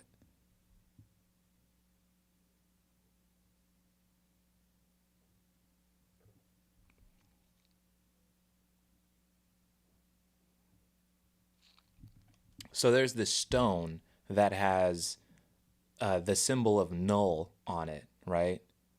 It's this. It's this. Right? That looks exactly like the rock that was in that briefcase. So in Spider-Man, the symbiote is in this little meteorite that, like, you know, it's not that big. It's like just this stone that's like this big. The symbol of null, it's KNULL.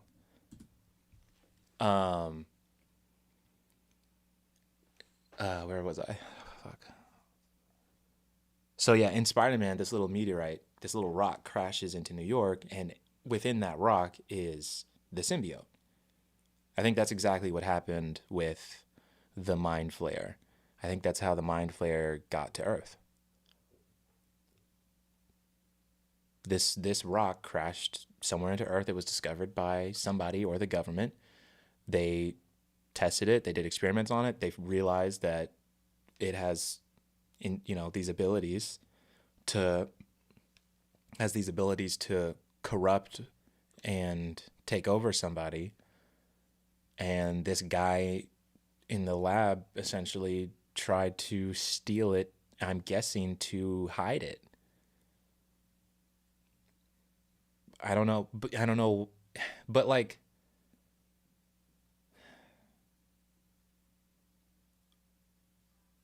maybe he was in the, yeah, that's that's what the play is called. I know a lot of these questions get answered in the play, but I just think of it in terms of Spider-Man. People who've seen the play can answer the question better, but that's just what I think. I think rock crashes to Earth, scientists find it, and then somehow it ends up in this guy's briefcase in this like mine, and then the little boy finds him.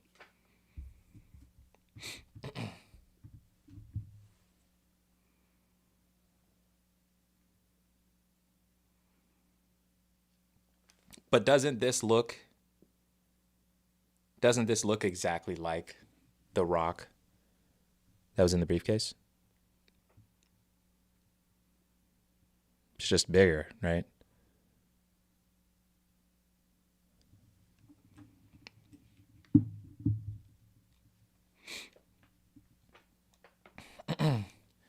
I was not fucking with the thing turning over and start walking. Well, I knew that was alive.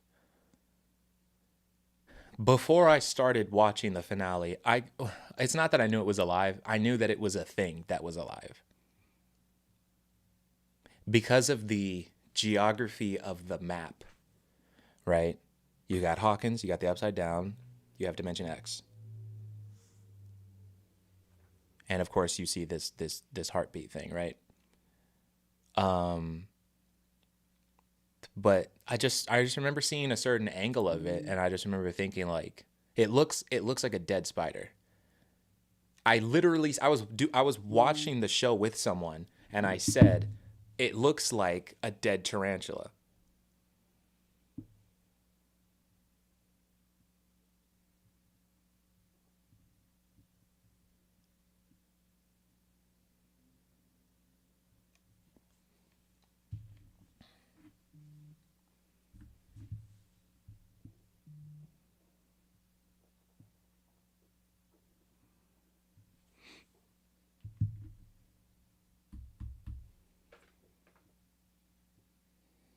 Are you going to play Dead by Daylight when Vecna joins the game later this year? No. I do not enjoy Dead by Daylight. I tried playing it with Papaya and some other people. I don't like it. I don't like the controls. I don't like the way the characters move. The game is too slow for me. I just think it's boring. Sorry, Swish. It's not my thing. But, you know what we are going to play, hopefully soon, maybe this weekend, chat, Among Us.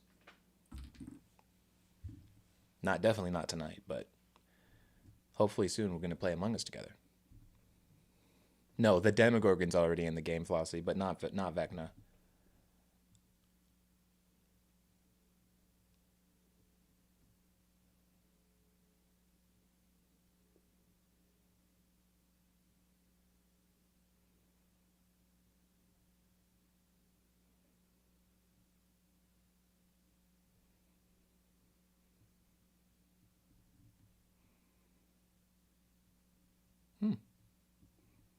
Wow.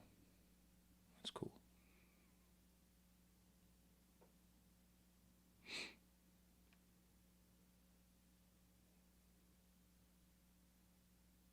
That's very cool.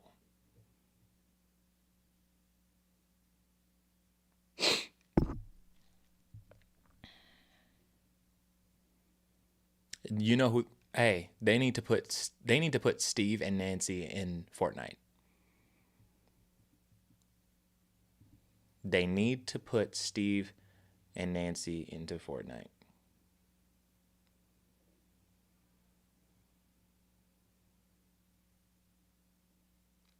As soon as possible.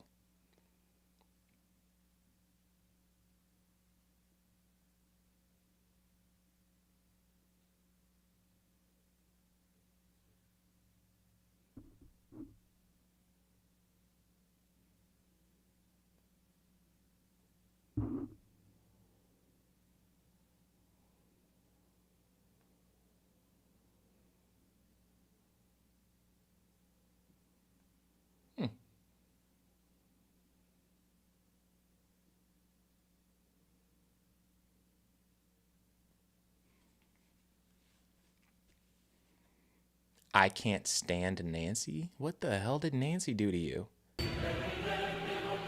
W follow. How's it going, brother?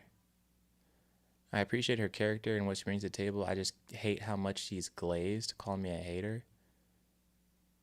She's glazed because she's a good character. And she's the leader. What's up, 11? How you doing?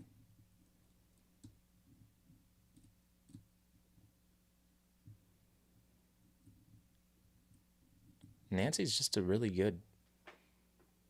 She's just a really good character. Like...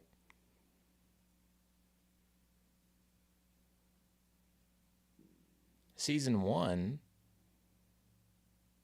In Season 1, Nancy's the one that discovers the Demogorgon.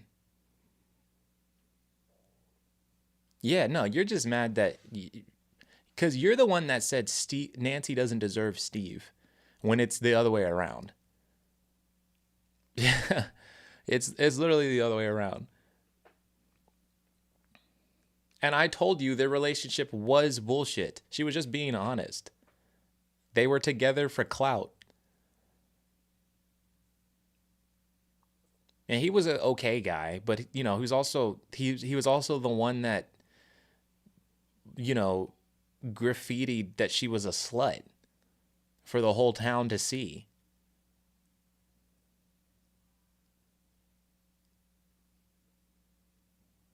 It doesn't matter if someone loves you if you don't love them back.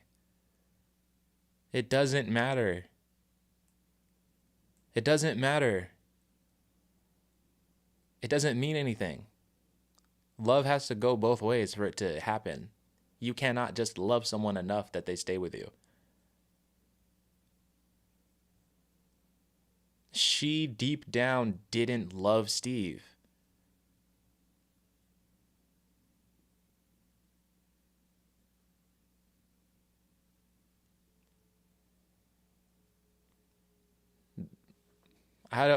Still being upset that they broke up, it makes no sense at this point.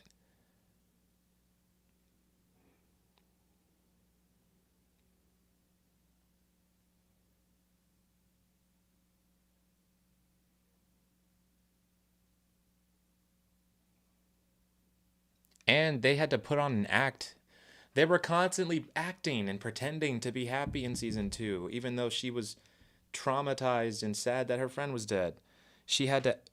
They had to go to their parents' house and just pretend that everything was cool and blah, blah, blah. That's what the foundation of their relationship was.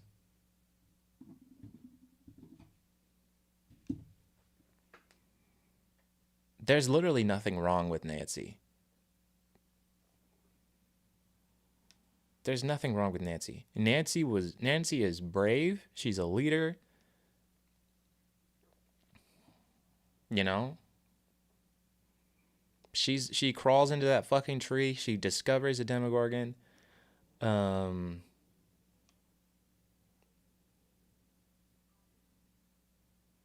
don't remember what she does at the... Oh, yeah. And then at the end of season 1, she either hurts... She hurts it. Her and Jonathan set up a trap. And then Steve comes in and helps them.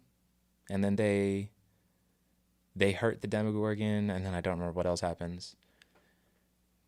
Season 2, she works with Jonathan and Murray to expose the government for killing Barb, to get her justice so that she doesn't have to keep pretending that everything is cool. Nobody finds out that Barb is dead until season 2. Like Nancy finds out at the end of season 1 that Barb is dead, because 11 is like, I found Will. But Barb, she was screaming, gone, gone. Barb is gone. She's dead. So those characters learned at the end of season 1 that Barb was dead. But no one else in the town learned that Barb was dead until the end of season 2. Because Jonathan and Murray and Nancy, right?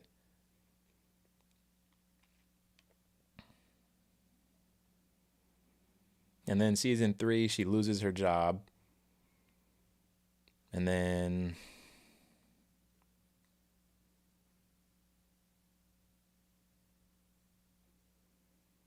Can't remember what else happens. What does Nancy do in season 3?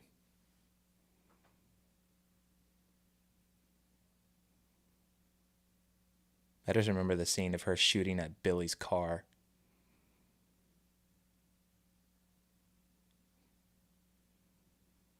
Oh, she has the rifle in the cabin. No, is that season 2? That's season 2. What does she do in season 3?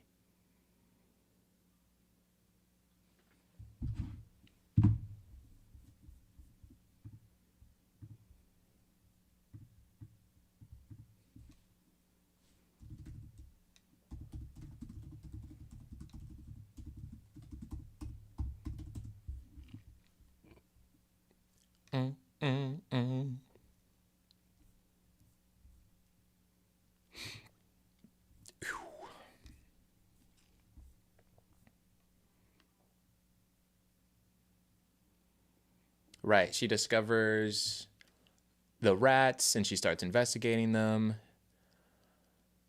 And they get fired.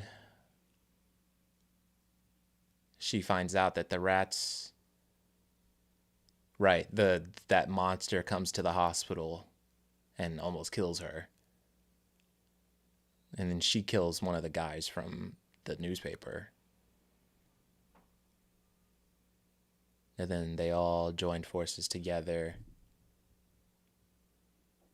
And then blah, blah, blah. They defeat the Mind Flayer.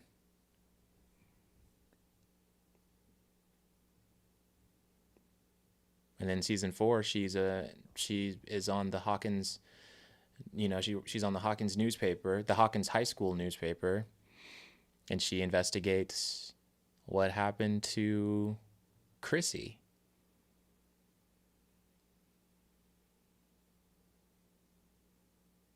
And then she joins forces with Robin. And they are the ones that find out about Victor Creel. Bro, Nancy is a really important character. Because she's constantly, like, following her gut when people are telling her not to. And getting answers. She's a really great character. Yeah. They're the ones that figured out the music, too. Max would be dead without Nancy. And Robin.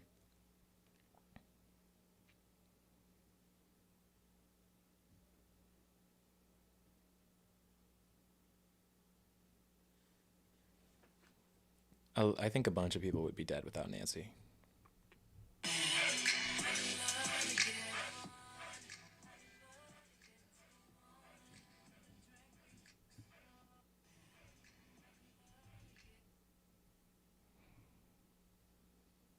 What did Tony say about this?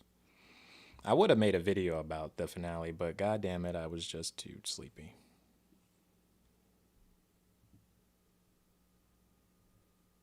I don't think he said anything.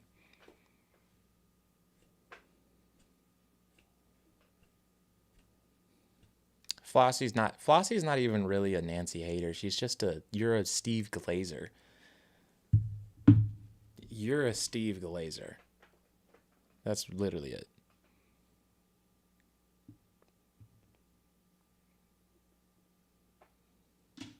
But, hey, chat. Chat, y'all want to know a secret?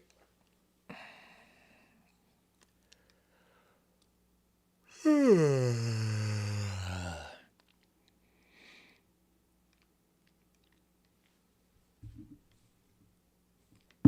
going to end my YouTube live, actually. Now that we got Swish.